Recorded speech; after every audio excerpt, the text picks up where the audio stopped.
The higher education in New Jersey before July consists of these 13 schools. 3 of them, of the 4-year schools in 19 county colleges. Of the 4-year schools, 3 had research status, NJIT, Rutgers, and University of Medicine and Dentistry of New Jersey. The Restructuring Act that was passed this year really integrates all the units of UMDNJ, except the University Hospital Newark and the School of Osteopathic Medicine, which goes to in Stratford. And that went to Rowan. Rowan was now established as a research university. So for the 4-year schools, there are now 3 research universities, NJIT, Rowan, and Rutgers University in the state, along with the 12 other 4-year schools. So the integration has been massive. We've been working on the integration with 12 functional teams, 4,000 tasks. I'm not going to read this to you, but there are 12 functional teams that made the integration of Rutgers and UMDNJ possible, that met for the last year, hours and hours a week. I chair the student part that focused on integrating admissions, records, financial aid, student accounting, housing, food service, health services, and so on and so forth. But as you can see, there's so many components: academic, development, communications, compliance, legal, research, facilities, clinical programs. All those things had to be, probably the biggest challenge was getting 36 programs reaccredited. They all had to be reaccredited because UMDNJ went away June 30th, ceased to exist. So all the students at UMDNJ had to be deregistered from UMDNJ June 30th, and at 12:01 a.m. they had to be re-registered as Rutgers students so that financial aid could pay, so that their accreditation and coursework would go over. So Rutgers has created what's called a unit for biomedicine and health sciences. And you can see very quickly what's in the unit. It really consists of former UMDNJ units, some units from Rutgers, and some centers and institute. It's a very large part of Rutgers with a budget of about $1.3 billion. So the health science component. The change in governance also called for chancellors in Newark, chancellor in Camden, and a chancellor for health sciences, and expansion of the board of governors. Just very quickly, you can see from this map, every dot represents a facility for Rutgers now, under the expanded thing, including the agricultural stations around the state of New Jersey. Our operating budget will be about $3.4 billion this year. But the interesting thing is the financial aid budget for the new Rutgers is over $1 billion a year. And about $700 million in sponsored research. So what's it do? What's the benefit for integration? The big benefit is research. To really build a very strong research engine for the state. So currently this year, $700 million in sponsored research. We're projecting almost $900 million in research in the next few years because of the synergy of the CIC, the Big Ten, the ability to integrate the pharmaceutical industry now in clinical practices. So if you're at UMDNJ or University Hospital in Newark, most of the physicians in those places will be Rutgers faculty, Rutgers research faculty, working in those settings. So you'll see, I think, great advancement in clinical medicine. This is a state where pharmaceutical industry is king, and so there's going to be lots happening with pharmacy research and medicine. And young people, if you really want to make a lot of money and you're interested in science, this is the way to go. The advantage of being at a research university as an undergraduate is that you're going to work with faculty, and you're going to be able to get your name on research projects and learn things right from the core. And hopefully, if you're interested in fields like medicine or advanced fields, you'll have a big up. And especially for minority students, Rutgers placed more black students in medical school this year than any other school in the United States. So 57 black students went to medical school from Rutgers this year. You'll see things like new programs. Probably the next few weeks we'll announce several new programs. This one was announced last week. A doctor of pharmacy and an MD joint program that will come out. But you'll see MD programs in engineering. for biomechanical engineering, working with artificial limbs and medicine. So you're going to see lots of exciting new programs, and I'm rushing through this. Rutgers is now pretty big.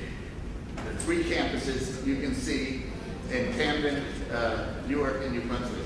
So Camden's enrollment is going to be a little over 6,000.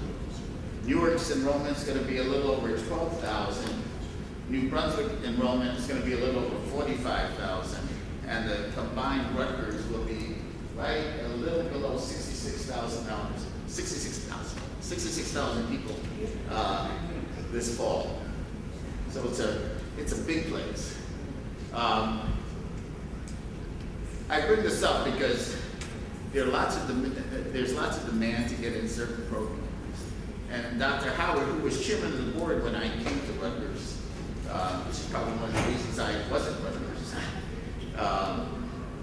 insisted that we provide opportunities for access. So Glenn's program is a phenomenal program. The EOF program almost guarantees that 10% of our entering students at Rutgers are low income. And of the AAU schools, it's the only school in the country.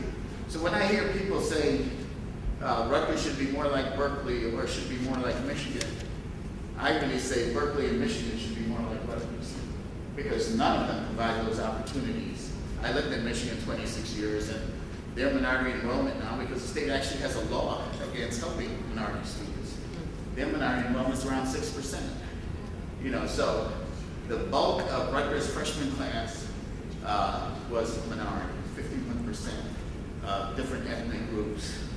And the freshman class this year really represented over 100 countries in all 50 states. So you can see we are projected to grow, but we are not going to grow very much in New Brunswick. New Brunswick is pretty saturated. So growth, if it comes, will be in Camden and Newark. That means it's going to be a little harder to get in New Brunswick because the demand is up there and it's a little more competitive. You can't see this, but the university is embarking on about $1 billion in construction this year. So some significant changes. A significant portion coming from the state with the first capital bond in 30 years, I believe, that the state has invested in capital improvements. So you'll see some massive changes pretty much on every campus around the state, but certainly significant at Rutgers. We believe in diversity of the class. I mean, that's always been a linchpin for us. We work at it. We look at applications a little differently from a lot of schools. So how do you build a diverse pool? You can't use race as a sole consideration in admission. That's illegal. But you can build a diverse pool by doing early outreach. Programs like EOF, bilingual visits. You heard a little bit about future scholars. So we try and build a pipeline of people who are eligible to get into the university. But to get into the university, young people have to work hard, and they have to work early to get the grades. So, you know, sadly, scores do count. You know, so even though we know there's bias in standardized tests, they count, because universities, not just Rutgers, but universities around the country, we saw that AAU list, have to find ways to evaluate students since schools grade differently. And standardized test is a way. Now what Rutgers does is a little different from a lot of schools. We use an enhanced review process for our freshman class, so we look at your scores in context.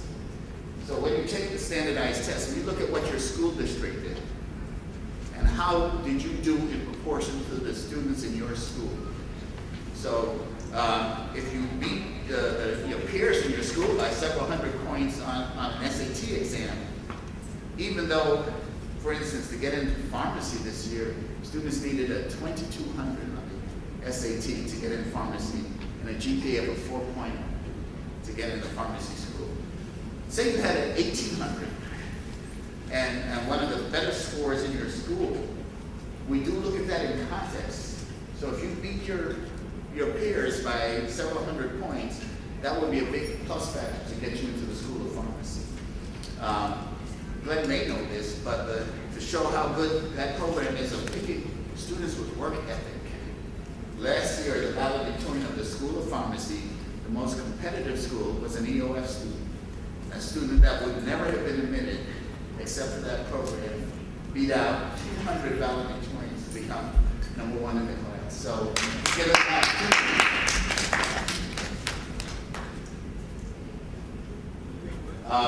We won't spend much time on this. I thought I had a little more time, but Fisher versus Texas was the big court test this year on affirmative action. You know, the standard rules that universities followed until the Fisher case was Rutgers versus the University of Michigan. That said, race could be a factor in determining admission. The Supreme Court pretty much passed on making a decision. They put it back to the lower court. So basically, schools will continue the policies that they've had in place until another court ruling. I think the big thing is schools have to prove that there are no race-neutral alternatives that would have produced the same results. And schools have to be able to show that they have a representative group of students of color in their class as a consideration when bringing the class. So that being said, it's a lot of work, justification. I will tell you this, on first read, we take race off of the application, so the people reading it don't see race, but what they see is how the student has done with relation to their peers within that high school. How are you scoring? And that's where you can earn a big plus factor. So within your school, if you're doing very well, it's certainly a big plus for you. Dr. Howard mentioned the Future Scholars Program, of which Dr. Sachs here runs the New Brunswick program. Future Scholars is now in its 5th year, and Dr. Howard was being very modest.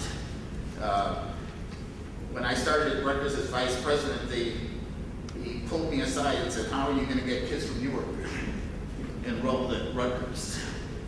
And I said, well, if we could get them earlier to make sure they took the right classes. See, a lot of kids are graduating, but they haven't taken the right curriculum. They haven't taken a rigorous curriculum. And so, even though you're graduating, it's really hard to compete against the other kids when you get to Rutgers. You can't take the easy road, even if you earn your high school degree and get admitted to a lot of good schools. So you have to take some AP courses. You have to do some work that is a little more difficult. And one of the criteria behind Future Scholars, working with our home communities, was to really work with kids right after the 7th grade to get them involved so they understood what classes they needed to take to be admitted. And I'll tell you this, I don't think I have a slide for it, but Rutgers has a new website called My Rutgers Future at rutgers.edu that any student can use, starting in 8th grade. You can go on that website and just enter your grades. And the system will tell you if you're on track to be admitted to any school, engineering or pharmacy or arts and sciences. It'll tell you if you're below track, if you have to get your grades up, and it'll tell you what grades and what courses you still need to get to be admitted. So that's a brand new website that Rutgers has launched, and it was launched for Future Scholars because we wanted the young people to enter their grades. It's kind of an honor system. See how you're doing. Give us feedback on how you're doing. And you should never be surprised in 12th grade if you are admissible to a school or not. So if you're able to follow and track your work all along, it should never be a surprise. You should know exactly what you're doing. And Future Scholars, as Dr. Howard mentioned, are for high-need students, first-generation students. We're really pleased with the results. This is the 5th year Dr. Sachs and her group has worked very hard. But 97% graduated high school, and we hope that the others will soon finish. 96% of them are going to college. These, again, are Newark, Camden, New Brunswick, Piscataway kids. Many of their families are public assistants, some wards of the state, all first generation. Of the 183 kids that started the program in year 1, 163 are enrolled in college. And so we're very excited. But the big plus in Future Scholars is if you get admitted to a Rutgers program, you go for free. And so that certainly was a big plus because we wanted to take the financial considerations out of the poor families' thoughts. So if the students were able to do the work, so 100 of these students were admitted to Rutgers. It was not a special admission program. They had to earn admission. There's no point in cutting a break because we don't want to put them in a classroom where they can't compete. And so they had to earn admission. 100 of them did. But if they go to Essex or they go to Middlesex or Camden County Community College, they didn't get admitted to Rutgers. If they earn an associate's degree within 3 years, we will honor the scholarship for completion of the baccalaureate. So no one's really out the program as long as they keep working. And some of these students have come from really bad situations and have worked extremely hard. Very proud of what they've done.